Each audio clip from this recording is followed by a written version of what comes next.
BSF বিজিবির কাছে চরমভাবে মার খেয়েছিল। অর্থাৎ সরকারের নীতি এখানে গুরুত্বপূর্ণ।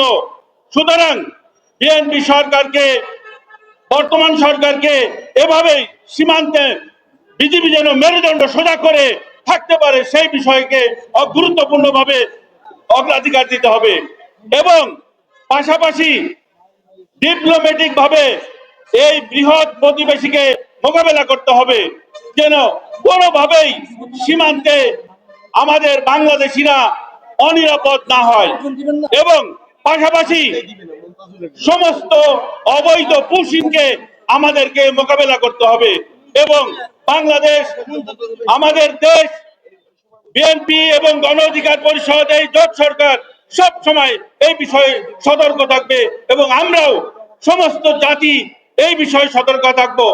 আপনাদের সবাইকে ধন্যবাদ। আসসালামু আলাইকুম।